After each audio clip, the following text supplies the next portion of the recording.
ধর্মীয় মূল্যবোধের সীমানাকে আমরা যদি ধর্ম ব্যবসায়ীদের হাত থেকে রক্ষা করতে পারি, তাহলে আমাদের পরাজিত করার মতো কোনো শক্তি আমি দেখি না। বাংলাদেশি জাতীয়তাবাদ, বহুদলীয় গণতন্ত্র এবং ধর্মীয় মূল্যবোধের ভিত্তিতে ধর্ম ব্যবসায়ীদের সঙ্গে বিরোধিতা করা, লড়াই করা, সচেতনভাবে হোক আর অবচেতনভাবে হোক, বাংলাদেশের রাজনীতিতে এই মুহূর্তের সুস্থ ধারার রাজনীতির এই তিনটি উপাদান বিরাজ করছে। এবং আমরা খুবই গর্বিত, আমাদের সরকার অত্যন্ত সচেতনভাবে এবং অত্যন্ত সতর্কতার সঙ্গেই আমরা বাংলাদেশি জাতীয়তাবাদকে মূর্তমান করার জন্য স্পষ্ট করে বলেছি, সবার আগে বাংলাদেশ। যাদের মোহ রয়ে গিয়েছে দিল্লির প্রতি, যাদের মোহ রয়ে গিয়েছে পিন্ডির প্রতি, আমরা সবার আগে বাংলাদেশের স্লোগান দিয়ে সেই মোহগ্রস্তদেরকে ঘুম ভাঙাতে চাই।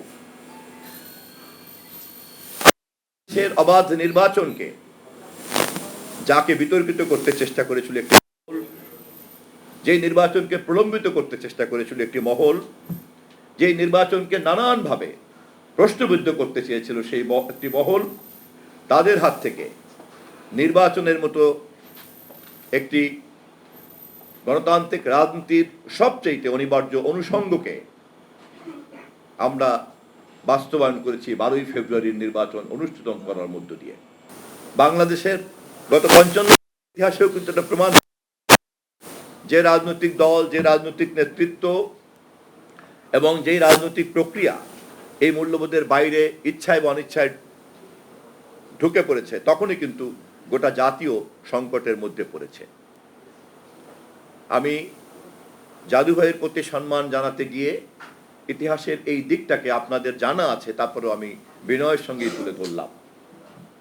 বাংলাদেশের বর্তমান সরকার এবং ত্রয়োদশ জাতীয় সংসদ নির্বাচন তারেক রহমানের নেতৃত্বে যে নতুন যাত্রা শুরু করেছে, সেখানে আমরা যদি গণতান্ত্রিক এই মূল্যবোধকে এবং বাংলাদেশি পরিচয়, অন্য কোনো পরিচয় নয়, তাকে যদি আমরা আঁকড়ে ধরতে পারি এবং ধর্মীয় মূল্যবোধের সীমানাকে আমরা যদি ধর্ম ব্যবসায়ীদের হাত থেকে রক্ষা করতে পারি, তাহলে আমাদের পরাজিত করার মতো কোনো শক্তি আমি দেখি না। জাদু ভাইয়ের 47তম মৃত্যুবার্ষিকীতে এই চেতনার উপরে দাঁড়িয়ে যেই চিন্তার আলোকেই তিনি ধানের শীষের গতিপথকে নির্ধারণ করে তিনি তার ক্যাটালিস্টের ভূমিকা পালন করেছিলেন, শহীদ জিয়াউর রহমানকে ধানের শীষের নেতায় পরিণত করেছিলেন অন্যান্য সহকর্মীদেরকে নিয়ে, যেই ধারাবাহিকতাতে সেই ধানের শীষ হাতে তুলে নিয়েছিলেন দেশনেত্রী বেগম খালেদা জিয়া, যেই ধারাবাহিকতাতে আজও তারেক রহমান সেই ধানের শীষকে বহন করেন, মৌলানা ভাসানীর প্রদর্শিত ধানের শীষের হাতে তোলা এই পথের মিছিলই হবে বাংলাদেশের একমাত্র পথ, এ বিশ্বাস আমি করি।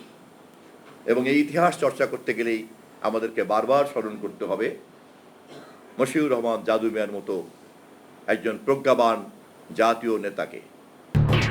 এলো খবরের কাগজ, নিখাত, নির্ভীক, নিরপেক্ষ।